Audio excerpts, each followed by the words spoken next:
ఈరోజు చాలా పెట్రోల్ బంక్స్లో చాలా రష్ కావడం జరిగింది. ముఖ్యంగా పబ్లిక్ అందరు కూడా చాలా ప్యానిక్తోని అందరు కూడా పెట్రోల్ బంక్స్ దగ్గర పోతున్నారు. ఈరోజు నేను, మన అడిషనల్ సిపి గారు, జాయింట్ సిపి గారు, మన కలెక్టర్ గారు హరిచందన గారు, మన district civil supply officer Srinivasu అందరూ కలిసి మనం ఒక రివ్యూ మీటింగ్ పెట్టుకోవడం జరిగింది. దాంట్లో మనకు తెలిసిందేమంటే ఎటువంటి స్కేర్సిటీ లేదు, మనకు సఫిషియంట్ స్టాక్ ఉంది. 60 రోజుకు సరిపోయేంత స్టాక్ ఉంది. అది ఎందుకో ప్యానిక్ అయ్యి చాలామంది వాళ్ళు 2 వీలర్ కావచ్చు, 4 వీలర్ కావచ్చు, అన్ని ఫుల్ ట్యాంక్ చేసుకుంటున్నారు. మనము మొన్న 22 రోజు చూస్తే 3024 KL మనకు ఆ రోజు సేల్ కావడం జరిగింది.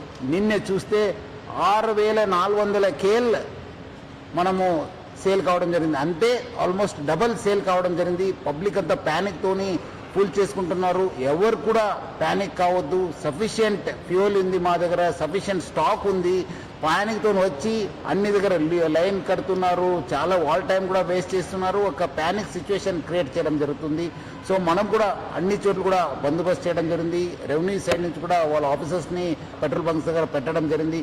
ఈ మధ్యలో కొంత పెట్రోల్ బంక్స్ కూడా నో స్టాక్ ఎందుకు పెట్టారంటే మనము డబల్ సేల్ కావడంతో ఉన్న ట్యాంక్లో ఉన్న మొత్తము ఫ్యూయల్ అయిపోయింది. సో ఈ రీఫిల్లింగ్ కోసము మనకున్న 320 ట్యాంకర్స్ ఉన్నాం హైదరాబాద్ సిటీలో.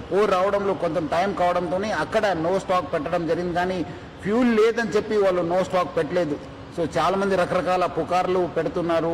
చాలా చోట్ల అక్కడ ఏదో గుజరాత్లో అయింది, ఢిల్లీలో అయింది, రాజ్కోట్లో అయింది, సూరత్లో అయింది, చాలా షార్టేజ్ ఉందని చెప్తారు. అది అలాంటి ఎవరు పుకార్లు నమ్మొద్దు. పబ్లిక్ ఎవరు కూడా ప్యానిక్ కావద్దు. సఫిషియంట్ ఫ్యూయల్ ఉంది మా దగ్గర. 60 రోజుకు సరిపోయేంత ఫ్యూయల్ ఉంది. మనం చాలా డీటెయిల్గా రివ్యూ చేయడం జరిగింది. సో పబ్లిక్ ఎవరు కూడా ప్యానిక్ అయ్యి పెట్రోల్ బంక్స్ దగ్గర చేరొద్దు.